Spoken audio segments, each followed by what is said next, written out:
The Mercury Cougar. It was Mercury's answer to the Mustang. It was meant to be a more luxurious pony car. Now, there were certainly some great performers in that first generation.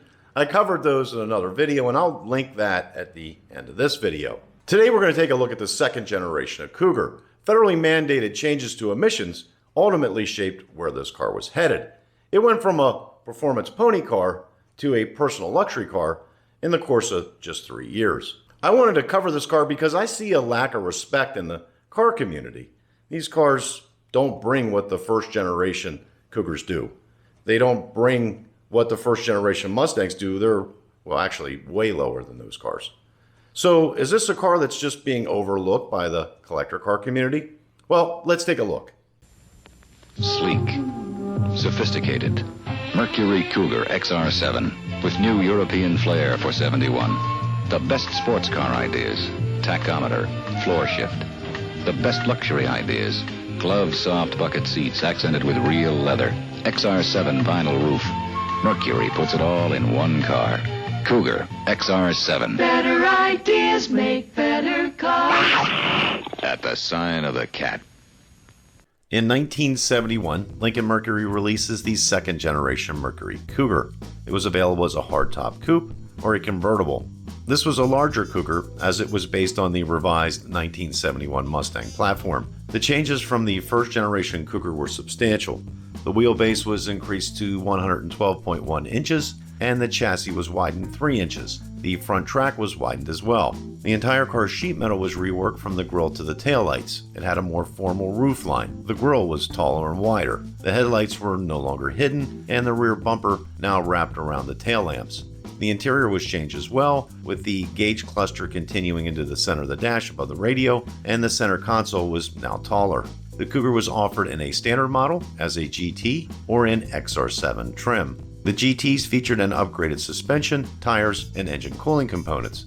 The XR7 package included leather interior accents, a console, full gauges including a tachometer, a 3-spoke rim blow steering wheel, simulated wood trim, XR7 badges and wheel covers, sequential turn signals, and a driver's side racing mirror. Drivelines included a standard 240 horsepower 351 Cleveland 2-barrel V8.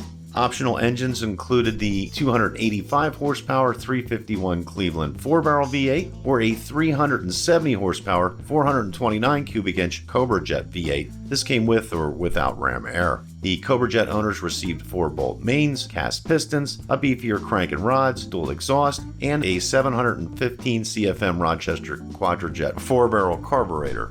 The Cougar came with a standard 3-speed manual transmission with 2 optional transmissions available, either a 3-speed automatic or an optional 4-speed manual.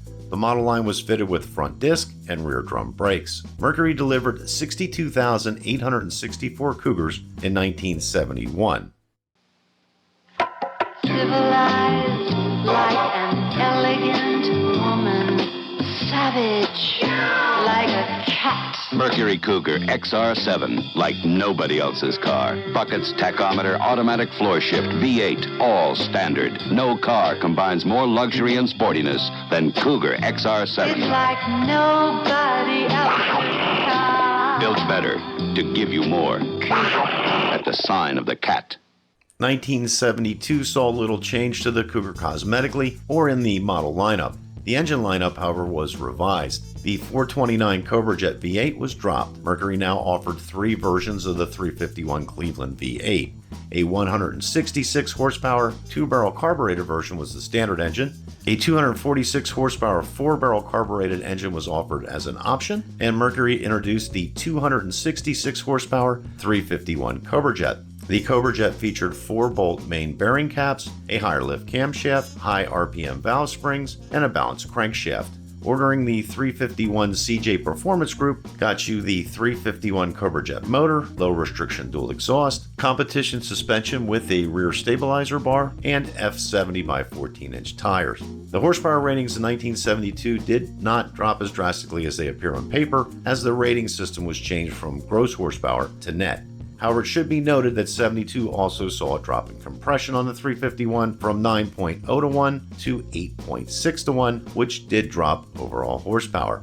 Mercury delivered 53,702 Cougars in 1972. 1973 brought a refresh to the front end of the Cougar.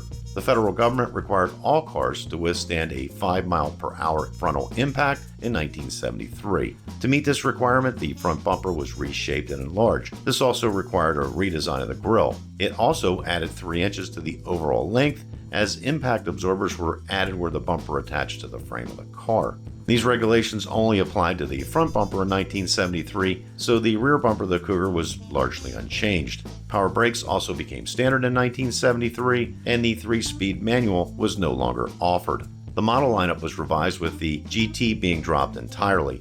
This left only the standard Cougar and the XR7.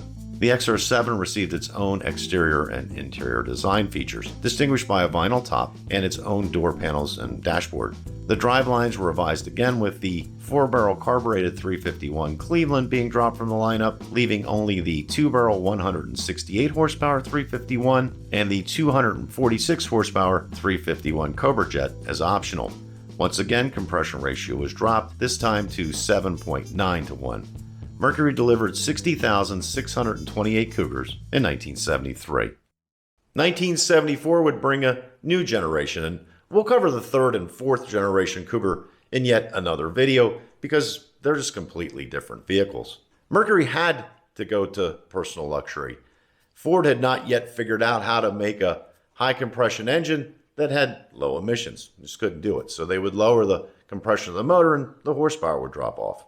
So yeah, I don't think these cars get the respect they deserve. I get no respect from anyone. Well, the other night I fell asleep with a cigarette in my hand. My wife lit it. There were certainly some performance engines to be had here.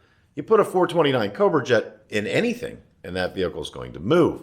A 351 Cleveland with 4-barrel heads and a 4-barrel, or the 72-73 351 Cobra Jet engines were no joke either. So if you're looking for an early muscle car and the prices out there seemed a little bit high for you, maybe consider one of these big cats, especially if you're looking for a convertible.